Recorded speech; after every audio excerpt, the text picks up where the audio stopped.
Oke, baik. Selamat pagi. Assalamualaikum warahmatullahi wabarakatuh. Selamat berjumpa lagi di materi selanjutnya terkait dengan IRP, teman-teman. Saya present dulu. Untuk kali ini kita akan lanjutkan materinya untuk modul procurement atau pengadaan.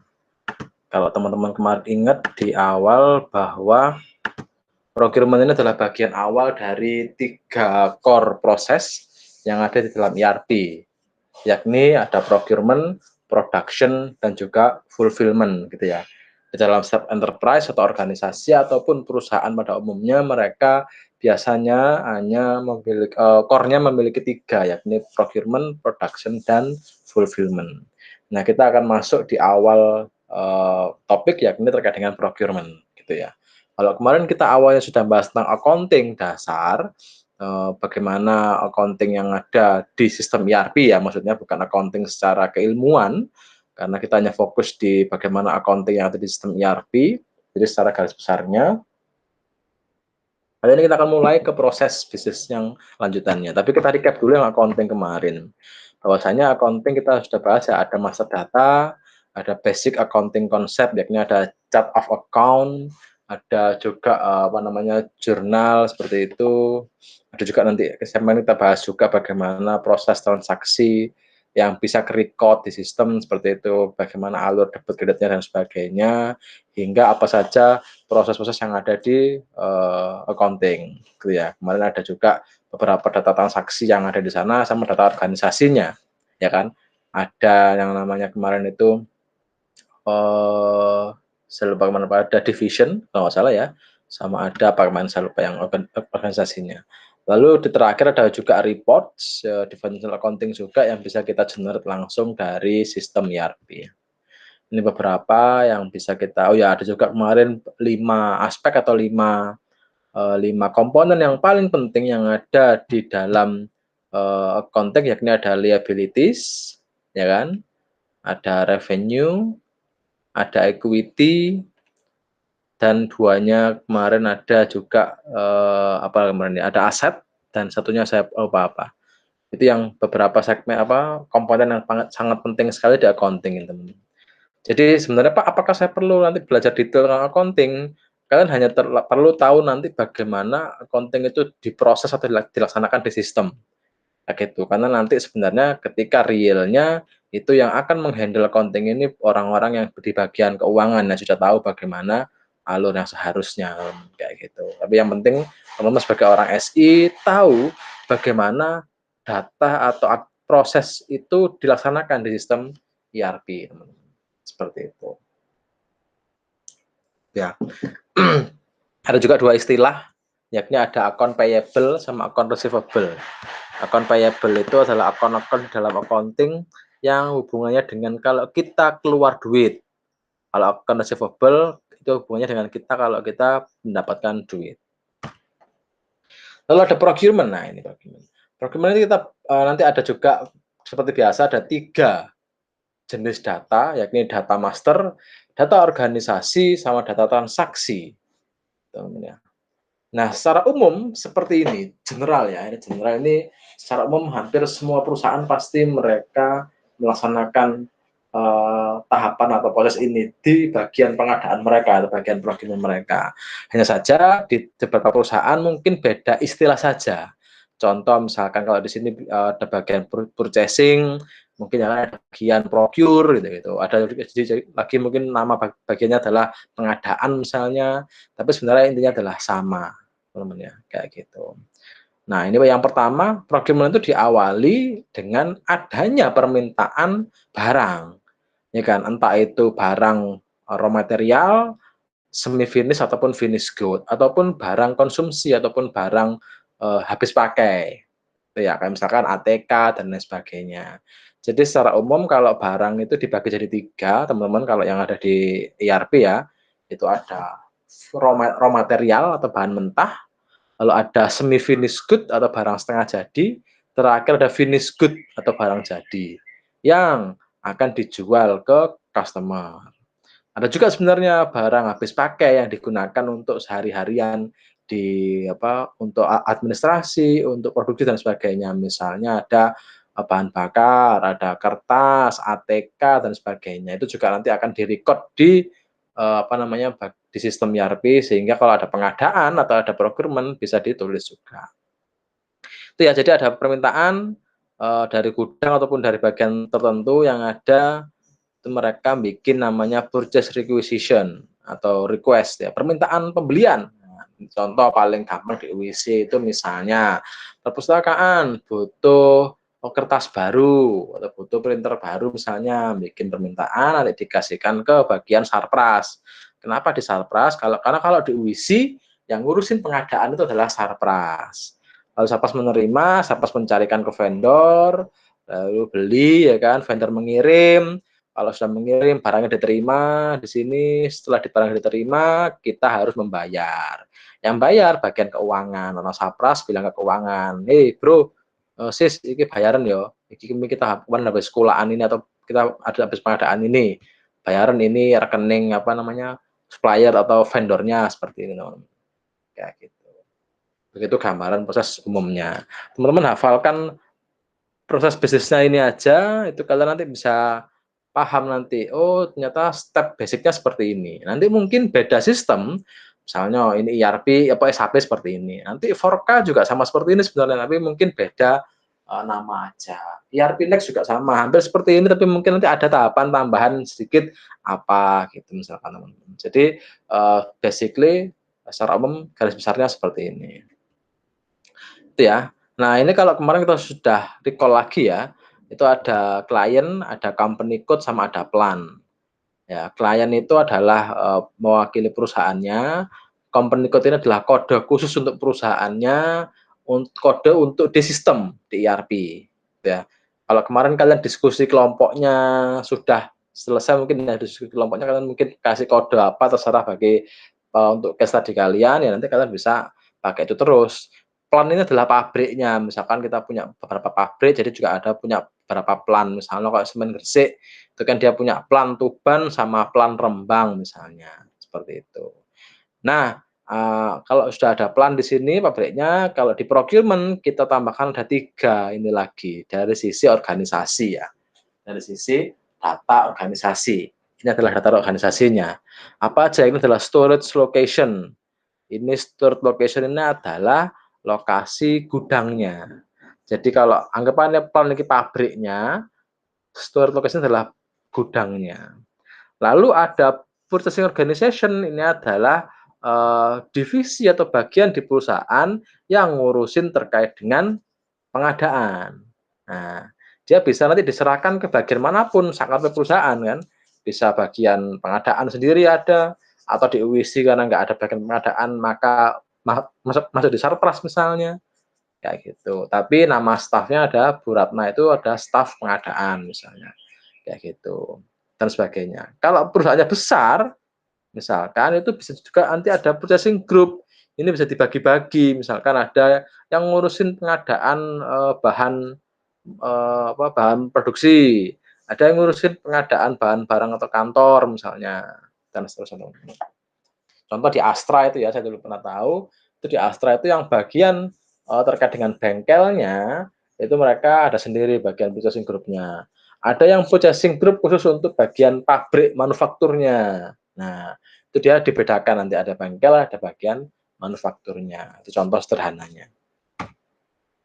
Oke ya tadi. Nah, jadi storage location itu adalah area atau kelas di dalam plan, di dalam pabrik, di mana material itu disimpan atau ditaruh atau diletakkan kayak gitu.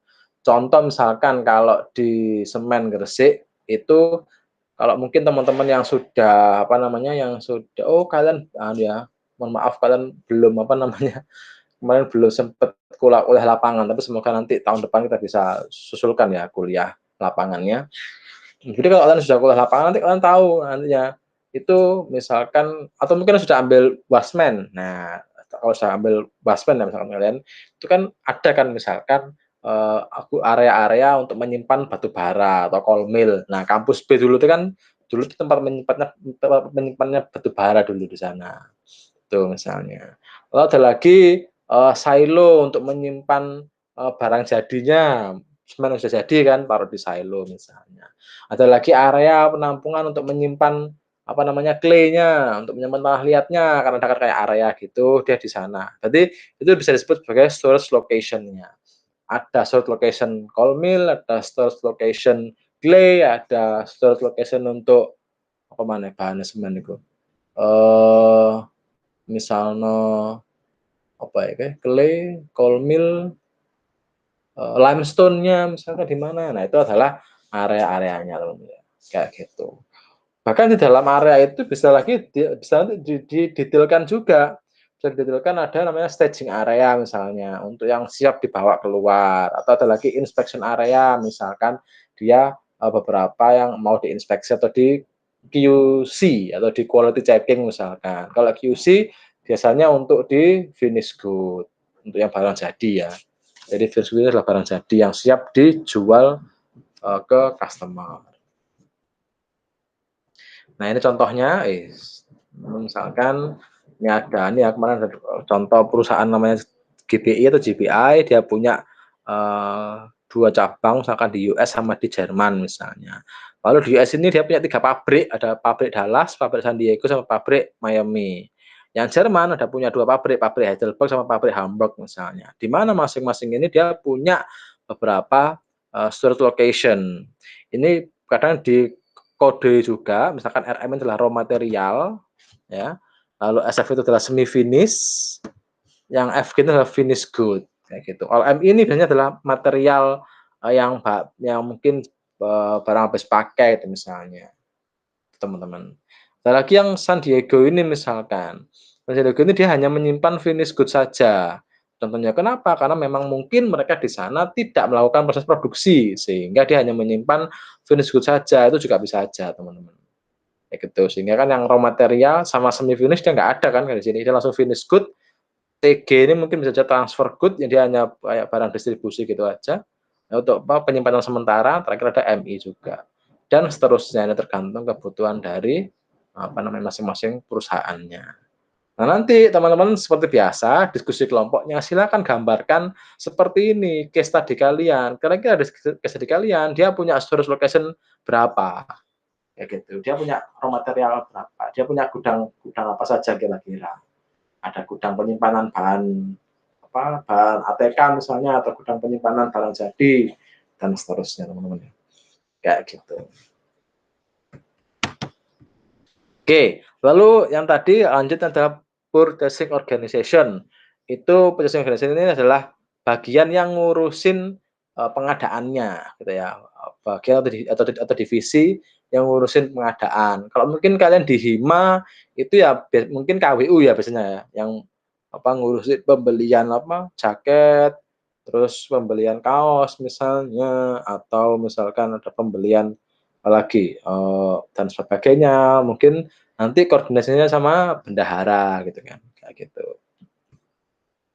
Nah, ini sama juga, purchasing ini ada dibagi 3 level, ada enterprise level, ada company level, sama ada yang plan level. Jadi tergantung kebutuhan dari perusahaan. Dia mau semua jadi satu ya kan, sentral misalnya, jadi semua akan diurusi oleh, pihak pusat ya, apa, dari kantor pusat, atau dibagi per cabang misalnya, gitu. Oh, di cabang nggak enak, karena butuh dewe-dewe ya, kadang kita butuh per pabrik sendiri ya wis, lalu dibagi per pabrik. Jadi tiap pabrik dia punya purchasing organization sendiri yang dia masing-masing bisa kulaan barang dewe, gitu ya. Tapi kalau ini, dia kulaannya itu dia harus terpusat. Jadi kalau mau butuh apa-apa barang harus lapor ke pusat dulu, nanti pusat yang membelikan, baru nanti didistribusikan ke masing-masing pabrik atau cabangnya.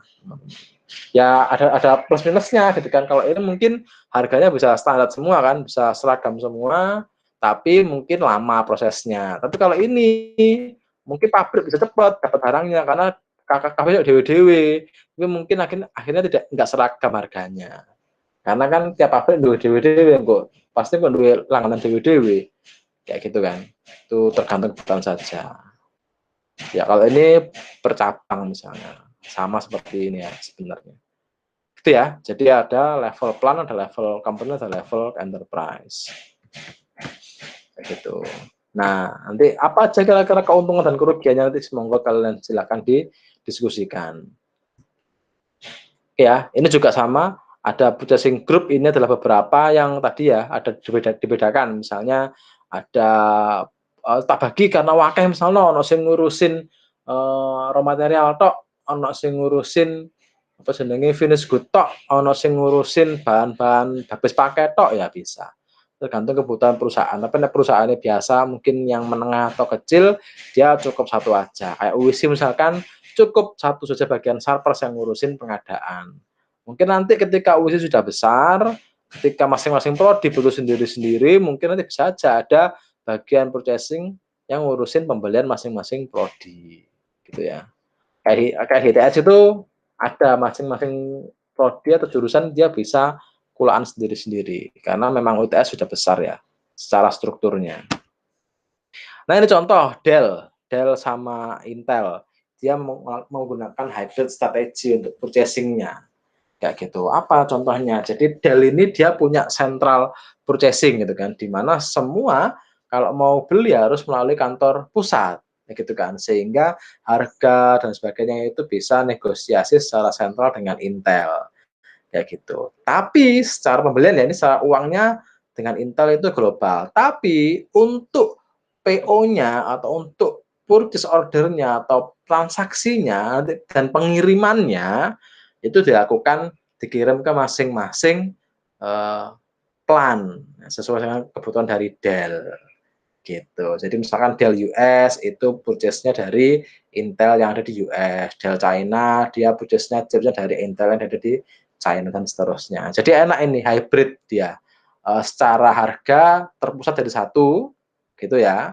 Tapi untuk transaksinya itu masih masing-masing plan atau masing-masing cabang. Gitu. Sehingga dia bisa mengambil keuntungannya secara maksimal, dari sisi harga dapat seragamnya, tapi dari sisi kemudahan dan prosesnya yang cepat itu juga bisa dapat, karena nggak perlu nunggu dari pusat nanti pengiriman barangnya.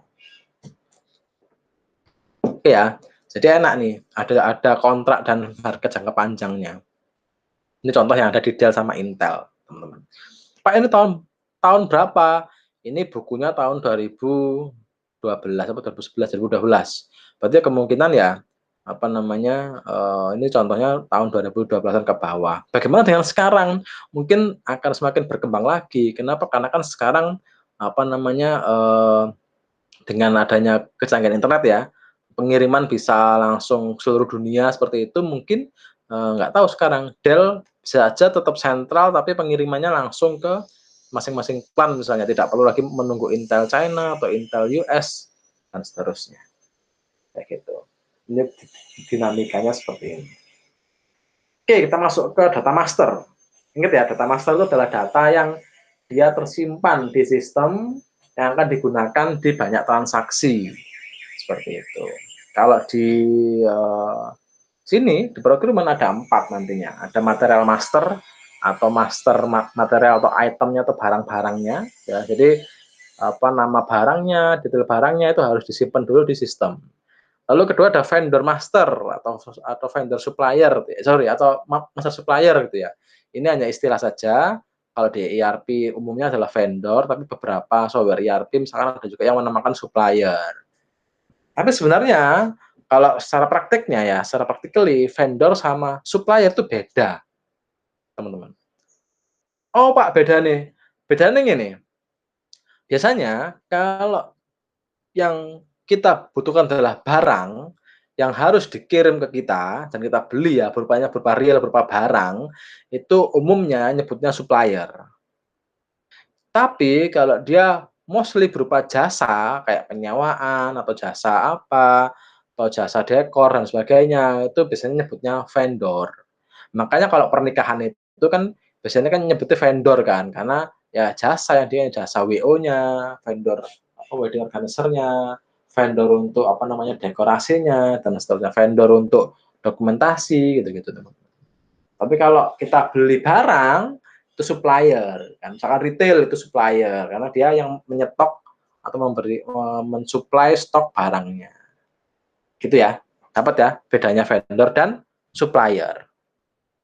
Kemudian ada namanya purchasing info records, ini adalah, penyimpanan yang disimpan. Jadi history, ya kayak di Shopee kalian misalkan atau di apa namanya, Tokopedia atau Bukalapak kalian, history kalian beli itu disimpan di sini. Nah, ini namanya purchasing info record, kayak gitu. Jadi kalau kalian misalkan mau beli lagi, tinggal klik di history aja, aku mau beli ulang gitu kan, reorder misalnya kayak gitu. Ada lagi condition. Nah, condition ini adalah mewakili apa namanya, syarat-syarat khusus atau perjanjian khusus dengan para vendor. Misalkan ini untuk pembayarannya. Oh, pembayarannya kok bisa diutang ae, dibayar 3 kali, boleh. Atau oh nanti pembayarannya bisa diulur waktunya nanti minggu depan atau bulan depan, boleh. Seperti itu, teman-teman. Ya, jadi vendor master ini seperti ini, komponennya dia ada nama, alamat, kemudian ini ada data dan sebagainya, ada lagi info-info banknya juga. Kenapa kok ada banknya juga? Karena nanti ini akan penting atau sangat perlu bagi orang accounting ya, kalau mau bayarnya ke bank mana. Lalu juga dia reconciliation-nya akunnya masuk ke akun mana, masuk ke COA mana dia COA yang payable atau COA yang receivable. Kalau vendor berarti karena kita yang keluar duit berarti harusnya ke akun payable gitu ya misalnya. Terus nanti banknya berapa, nomor rekeningnya dan seterusnya. Ini payment term-nya gimana? Bulanan, harus cash, harus apa? Harus bisa transfer, bisa dicicil, dan seterusnya diatur di sini semua. Karena nanti ini akan digunakan juga oleh orang accounting ketika mau bayar ke vendornya, gitu ya. Ada juga yang terkait dengan datanya, misalkan dia ada beberapa partner function, ini ada nanti dia sebagai apa namanya, terkait tadi ya, dia, pengiriman dia hanya gudang saja atau dia sekaligus untuk pembayarannya. Karena kadang teman-teman ada beberapa yang beda gini, "Eh, mbayaran ning aku, ya tapi engko tak kirimi teko gudangku sing nang kono." Nah, itu. Jadi kan ada 2 entitas yang berbeda, tapi sebenarnya dia satu perusahaan yang sama, masih satu vendor yang sama tapi beda aja. Kayak itu, kayak dulu Wisi pernah nih, wisuda yang 2 tahun lalu kalau nggak salah atau 1 tahun lalu ya, yang ketika waktu itu saya jadi, apa, panitia di bagian perkapnya. Jadi kita itu vendornya itu pakai Catur Putra kalau nggak salah waktu itu. Oh, salah, adalah pokoknya vendor itu kalau Catur Putra itu yang, apa namanya, yang sidang senat. Jadi kita ada vendor satu teman-teman, jadi kita bayarnya di sana, order di sana, dia base-nya di Surabaya, tapi ternyata barangnya dikirim dari Gresik, karena dia punya gudang di Gresik. Sehingga enak, lebih dekat kan untuk, apa, pengantaran barang dan juga kita misalkan butuh apa-apa yang kurang, bisa tinggal kontak mereka, nanti diambilkan di gudang yang ada di Gresik, kayak gitu misalnya. Gitu ya. Nah, ini juga tadi ada data vendor, data master yang sudah kesimpan, itu disimpan di ini, kayak history gitu. Nanti kita kalau mau reorder lagi gampang, nggak perlu lagi nginsert-nginsert atau ngetik dari awal. Untuk condition ini misalkan, nah ini kan contohnya misalkan, delivery time-nya 4 hari gitu kan, kondisinya gimana? Kalau kita harga per unitnya 15% misalkan, ada diskon setiap pembelian di atas 1.000, nah ini kan beberapa kondisi kan.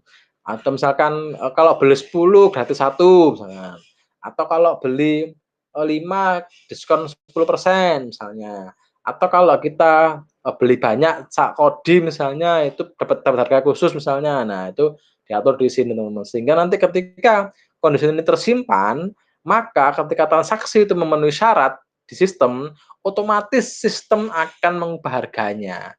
Jadi kita nggak perlu lagi ngubah manual, misalnya ya, oh tuku di atas 1.000, kita belinya 1.001 misalkan. Engko harganya yang awalnya misalkan $15, dia nanti otomatis base system akan diatur. Oh diskon 4%, berarti nanti akan mengurangi total harganya di diskon 4%. Gitu ya. Jadi enaknya kalau base system itu kayak gitu. Semua bisa kita atur dulu, nanti dia bisa jalan otomatis manual. Jadi kita nggak perlu lagi ngitung manual kayak di Excel gitu. That's the different or one of the advantages of using ERP system. Gitu ya. Kalau manual ya dipetek manual kayak gitu. Ini beberapa konsep-konsep utamanya gitu ya. Ini ada beberapa item-item kategori, dia ada standar apa, ada beberapa tipe untuk purchasing, ada standar purchasing, ada consignment, consignment itu kayak, kayak dropship gitu, ada subcontracting, jadi kita, sorry, kita dari vendor, vendor itu dia meng-subkontrak lagi ke siapa gitu. Kalau third party misalkan, itu orang lain, orang pihak ketiga. Ada yang cuman stock transfer. Nah, stock transfer ini contohnya gini, stock transfer ini contohnya misalkan, kita masih satu induk perusahaan, misalnya Sisi ambek semen gitu kan. Sisi butuh, gawe memperluas areanya. Area apa namanya, areanya untuk kebalik, semen butuh area tambahan untuk IT-nya misalkan, dia butuh komputer tambahan, dia beli ke Sisi. Sisi misalkan, "Oh kita masih pakai sistem yang sama, nggak perlulah tuku nggawe PO ngono, nggak perlu nggawe PO dan sebagainya karena kita sama-sama pakai SAP-nya misalnya, tinggal di stock transfer aja." Jadi dari cabang itu, cabang Sisi, tinggal stock transfer, transferku komputerku yang sekian, tak pindah ke SMI berapa gitu. Atau sorry sekarang SIG ya, SIG kayak gitu. Kayak gitu. Ya. Ini juga ada beberapa account assignment, ada aset, ada order, ada cost center dan seterusnya. Ini nanti hubungannya dengan ketika nanti ada purchasing itu nanti dia masuk ke akun yang mana? Akun COA ya, chart of account, di mana itu adalah lokasi untuk menyimpannya segala transaksi yang ada di accounting kita. Kayak gitu. Ini misalnya contoh beberapa stok material yang tanpa ini stok yang disimpan atau stok yang dikonsumsi, karena nanti akan beda penerapannya. Kalau dia itu dibuat, di stok, dia diproduksi berarti akan menyimpan di gudang. Tapi kalau dia dikonsumsi nanti akan habis pakai. Nah, jadi nanti bedanya itu, kalau kulaan untuk consumption berarti dia kulaan yang habis pakai, nggak akan jadi stok kita nantinya. Tapi kalau kulaan untuk stok material, dia akan diproduksi sehingga nanti akan di-convert atau dikonversikan ke item atau ke produk baru. Contoh misalnya semen, ya kan, kita kulaan batu bara sama clay misalnya. Ya, setelah dapat itu kan stok material. Kenapa? Karena itu digunakan untuk produksi. Maka ketika sudah jadi semen, barang itu sebenarnya nggak hilang. Secara stok hilang kan, berkurang jadi nol misalnya, tapi sebenarnya dia nggak berkurang, tapi dia hanya berubah wujud, berubah bentuknya jadi semen. Jadi itu namanya ada perpindahan stok kayak gitu ya. Tapi kalau consumable itu kayak air misalnya, atau listrik, atau apa mana, ATK, kertas kan habis kan, dipakai, terus mari, ya dia nggak jadi stok lain, nggak berubah jadi stok lain, dia habis ya, habis dipakai gitu kan, ya gitu loh. Itu bedanya ya.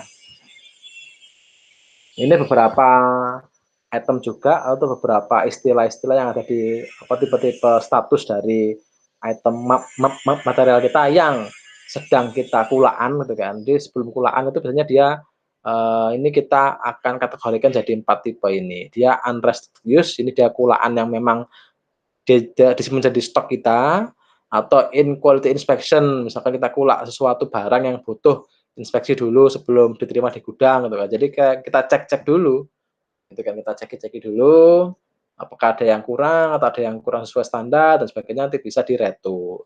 Atau ada yang block stok, block stok ini adalah stok yang diblok, dia dia begitu masuk di gudang yang sudah kita terima, dia otomatis akan ke blok stoknya. Misalkan stok ini khusus untuk dikulaan untuk membuat produksi apa misalnya, dia tidak bisa digunakan segampang atau semudah yang lain gitu kan. Mesti dia khusus itu. Misalkan ada item nih, ada item kita kulaan item khusus ini untuk produksi material ini di hari spesial apa gitu misalnya. Maka kita kulaan nanti ketika disimpan di gudang atau disimpan di penyimpanan atau di storage location, itu dia diblok statusnya agar nggak dipakai di aktivitas atau di proses yang lain. Atau in transit, misalnya dia itu stoknya ketika dia memang belum diakui di kita. Jadi sedang OTW perjalanan di dalam menuju ke gudang kita misalnya. Itu ya. Lalu ada lagi istilah-istilah yang ada di procurement itu namanya ada good movement, teman-teman. Good movement ini adalah dia pergerakan barang gitu ya. Kalau di sistem ERP pergerakan barang itu ada 4, teman-teman. Ada namanya good receipt, itu ketika kita menerima barang. Goods ini maksudnya barang ya. Jadi goods itu artinya kalau dia adjektif itu jadi bagus atau baik, tapi kalau dia noun atau kata kerja, itu dia jadi material atau barang atau item, kayak gitu. Ya, sehingga itu nanti, akan jadi, istilahnya kayak tenger gitu, bukan apa ya bahasa Indonesia tenger ya, jadi acuan bahwa barang sudah diterima kita. Good issue sebaliknya, kita yang mengeluarkan barang. Ketika barang dari gudang itu digunakan untuk diproduksi, atau digunakan untuk dijual, atau digunakan untuk habis pakai. Misalkan, jadi nanti dia secara stok berkurang di kita, tapi secara transaksi dia ke-record nantinya. Jadi apa ini? Jadi barang produksi kah? Jadi barang baru? Atau dijual, hilang dari stok karena sudah disampaikan ke customer, atau hilangnya habis dipakai, misalkan kertas habis dibuat nge-print, selesai, ya wes engko kalau wis gak kanggo dibuat nang shredder misalkan. Tahu shredder ya sing apa iku alat sing penghancur kertas iku lho, kayak gitu, dan seterusnya. Atau dua hal ini, dia stock transfer sama transfer posting ya. Kalau stock transfer ini dia hanya memindahkan antar gudang atau antar storage location. Misalnya dari, ternyata silo sing siji iki bek wis finish gute semene, kedekane pindah yang kedua aja ya wes. Kita pindah stoknya itu kan real, secara real barangnya juga pindah, barang juga pindah secara real, terus dipindah juga di sistem teman-teman. Kayak gitu. Atau transfer posting, dia nggak ada physical movement-nya, secara real barangnya tetap meneng, tapi by system dia berpindah lokasinya, misalnya untuk inspeksi gitu kan, ketika dicek, nah ketika diinspeksi itu secara fisikal dia tetap nang kono, karena kan mau dicek tok, ya kan. Tapi by system dia statusnya berubah, yang awalnya mungkin masih di storage location yang umum, yang general, dia masuk ke storage location yang untuk inspeksi. By system ya, tapi realnya juga tetap nang kono. Kayak gitu. Nanti record-nya akan di-record semuanya setiap detail atau setiap transaksi kita di ERP itu semua ada apa namanya historinya lengkap bahwa kita salah klik aja nanti record teman-teman. Sehingga nanti akan ada namanya material dokumen. Sehingga itulah salah satu keunggulan dari ERP itu karena semua terrecord jadi transparansi dan akuntabilitasnya terjaga. Misalnya, ono salah iki, barang sing diinputno piro? Sopo sing salah? Nek ditakoki ya kan sing ngaku, tinggal diterus saja di sistem. Yang salah ini yang input user atas nama siapa ya? Nanti kan bisa kelihatan ya, user ini dia pada jam sekian atau sekian, tanggal sekian, dia shift ke sekian misalnya, dia salah input sekian misalnya. Nanti bisa ketahuan. Itu juga untuk memudahkan prosesi reward and punishment misalnya. Ya, nah ini contohnya. Ada good receipt, ada good issue, transfer posting, misalkan dia apa namanya, transfer posting itu yang nggak ada itu ya, nggak ada physical ya. Ini. Tapi kalau stock transfer dia ada physicalnya, secara fisik dia juga berpindah, juga di-record di sistem. Ini prosesnya yang ada di procurement secara detail. Kalau tadi di awal kan kita bahasnya cuma umum ya, purchase requisition atau request purchase atau request purchase, request untuk pembelian, lalu dibelikan, terus vendor mengirim atau supplier mengirim, disimpan, lalu dibayar. Nah, ini detailnya seperti ini dia. Beberapa ada triggernya untuk PR ini atau purchase requisition atau request gitu ya. Biasanya triggernya adalah ada penjualan, ada produksi, atau ada material planning. Kita untuk mau menyetok lagi, restock, karena stoknya sudah menipis. Itu beberapa trigger yang ada di sini. Kayak gitu. Lalu nanti apakah sumbernya sudah tahu, source-nya, kalau belum, kita harus cari dulu vendornya, kita kirim quotation, kita kirim request proposal, siapa tahu ada yang mau memasukkan vendornya. Tapi nek wis ono ya karek milih aja, kita mau pakai vendor yang mana. Nah, vendor oke nggih vendor iki aja karena harganya murah gini gini gini ya wis. Terus baru bikin PO orang pengadaannya. Setelah bikin PO, ada good receipt. Barang dikirim kan oleh vendor, masuk ke gudang kita, nanti ada namanya good receipt, teman-teman. Gitu. Secara pengakuan untuk stok kita. Setelah diakui stoknya masuk ke dalam sistem, nanti lanjut ke invoice, orang accounting yang akan membayar. Seperti itu. Nah, mari bikin invoice-nya, lalu langsung dibayar. Selesai. Gitu kan. Semua ini terrecord di data master dan data transaksi kita. Kayak gitu. Itu ya. Nah, ini beberapa triggernya untuk requirement determination atau apa pengecekan kebutuhan tadi itu kan. Ada yang secara manual, ada yang juga requirement itu dari proses yang lain. Misalkan tadi dari proses produksi minta atau bagian lain, "Nih stok entek," njaluk. Engko tinggal bagian pengadaan mengurutkan saja mana prioritas yang mau dibelikan terlebih dahulu.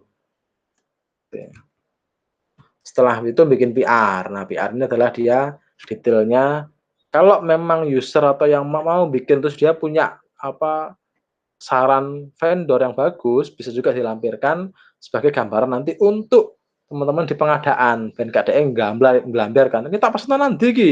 Wah, aku njaluk khusus kudu barang sing teko mereke iki," misalkan, mereke A gitu kan. Berarti orang pengadaan harus mengikuti karena itu adalah spesifikasi yang memang dibutuhkan oleh pengguna tadi atau user di lapangan tadi, kayak gitu. Ingat ya ada PR, PR ini purchase requisition, ada lagi nanti PO setelah ini, PO itu adalah purchase order, jadi orang pengadaan yang membelikan kayak gitu. PO ini teman-teman tuh bisa dibagi jadi 3, jadi langsung dari PR ke PO, atau kalau kita belum punya vendornya biasanya kita akan nge-share gitu, nanti muncul permintaan, request gitu kan, for quotation dari beberapa vendor, atau langsung quotation atau penawaran dari vendor. Nah, ini bedanya, kayak gitu. Ya, ini beberapa proses ordernya. Jadi dari tadi ada quotation atau ada PR itu ya, purchase requisition, ada request, kemudian dicek dulu stoknya available apa enggak, harganya berapa, kalau cocok langsung bikin PO-nya. Sama komunikasi dengan vendornya. Kapan Mbok kirim? Kapan mau gini? Aku bayar piye? Dan seterusnya. Beberapa datanya ya. Dia ada data material, data vendor, data condition. Kalau ada memang kondisinya misalkan beli 1000 gratis 5 misalkan, atau ada kontrak agreement misalkan dia memang kerjasama secara khusus gitu kan.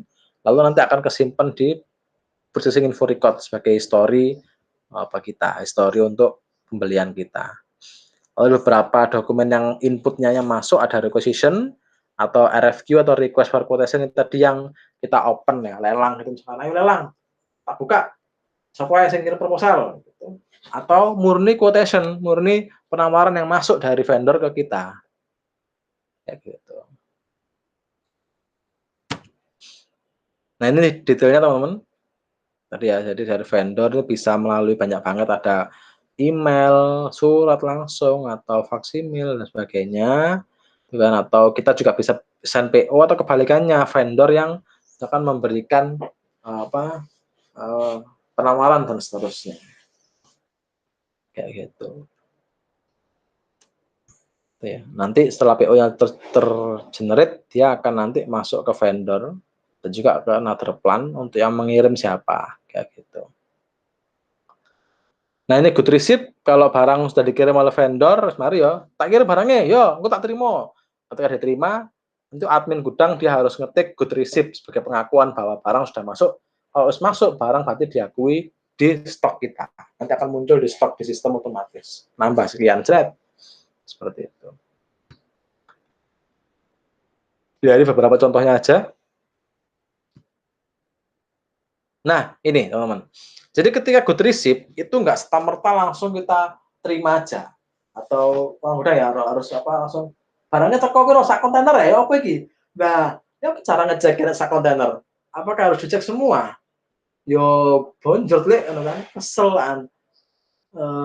Misalnya ono 1000 kotak ono mosok iku dicek situ-situ ya gak mari. Nah, itu namanya ada quality checking teman-teman ya. Itu ada namanya sampel misalnya. Inspection sampel. Jadi kita ambil acak gitu dari beberapa kotak dari 1000 tadi yang ada di kontainer misalnya, kita acak berapa, nanti pakai rumus itu ada rumus statistikanya kalau nggak salah. Nanti kita acak-acak ambil berapa, nah apik, nanti lolos semua. Atau kita pakai mekanisme inspection lot misalkan, jadi diturunin dulu. Turunin dulu misalnya dari 1000 turun 100 dari 100 diceki lolos, 100 diceki lolos dan seterusnya. Itu tergantung kebutuhan dari perusahaan ya dan seberapa krusial untuk dicek. kayak gitu. Terakhir ada invoice verification, jadi diverifikasi invoice-nya, nah semari oke invoice-nya iki dateng ini dari vendor, tagihannya, wis bagian keuangan, karena keuangan yo, bayaran, keuangan, yo tak cek dhisik. Nah, wis bener ah barang itu ke gudang, sakmene bener sakmene bener bener, jadi nanti orang keuangan bisa ngecek di sistem. Barang yang sudah diakui oleh orang gudang sekian, invoice-nya sing datang berapa, podo nggak ada podo bayar ae. Nek gak podo kudu dikonfirmasi. Terus sampai kene pesene 1000 tagihane 200 ya kan rugi. Ya, tapi nek misalnya apa tekone 1000 tagihane 100 meneng ae gitu kan misalkan. Salahnya dikirim 1000, kita pesennya 100 misalkan. Nah, ya itu tergantung kebijakan dari apa ya, kebijakan dari perusahaan ya, dia mau apa nilep ngono apa jujur. Oke nih verifikasinya sudah, kalau sudah verifikasi nanti akan ada outcome-nya yakni, account payable-nya akan masuk ke kredit karena kita keluar barang, keluar duit maksudnya, dan vendor masuk duitnya secara sekian. Terus payment-nya bisa pakai bank, transfer, cash, atau pakai cek, nah itu tergantung dari kesepakatan juga. Oke, payment terakhir data ini outcome-nya, ini beberapa video tentang procurement ya, yang ada di SAP. Kalian coba cek aja bagaimana tampilan di SAP-nya, nanti kita akan coba lagi, praktikumnya nanti di, setelah UTS. Seperti itu ya. Ada pertanyaan? Nanti monggo silakan ditulis di, Classroom kalau ada pertanyaan. Ini nanti videonya akan saya rekam. Tadi juga sudah saya upload, sudah saya post materinya, slide-nya. Nanti silakan feel free to ask untuk kalian pertanyaannya nanti setelah ini seperti biasa karena secara kelompok, diskusi gitu kan, untuk menjelaskan apa aja data masternya, di procurement-nya, di case study kalian. Apa saja nanti contoh data transaksinya, bagaimana data organisasinya, dan sebagainya yang ada di case study teman-teman sekalian. Ini beberapa integrasinya yang lain, ini ya contoh gambarannya nih. Kalau di SAP, ruwet kan, ini tombolnya wake apa wae iki. Nanti kalau yang kita pakai ERP Next sama Odoo itu, dan mungkin juga 4K itu kita tidak akan seribet ini, tidak akan sedetail ini. Ini worklist, terakhir ini beberapa istilah-istilah penting yang ada di procurement. Oke, kalau nggak ada pertanyaan, saya akhiri. Terima kasih. Nanti silakan kalian diskusikan per kelompok ya. Apa namanya untuk ininya nanti di procurement. Saya akhiri. Terima kasih. Wassalamualaikum warahmatullahi wabarakatuh. See you.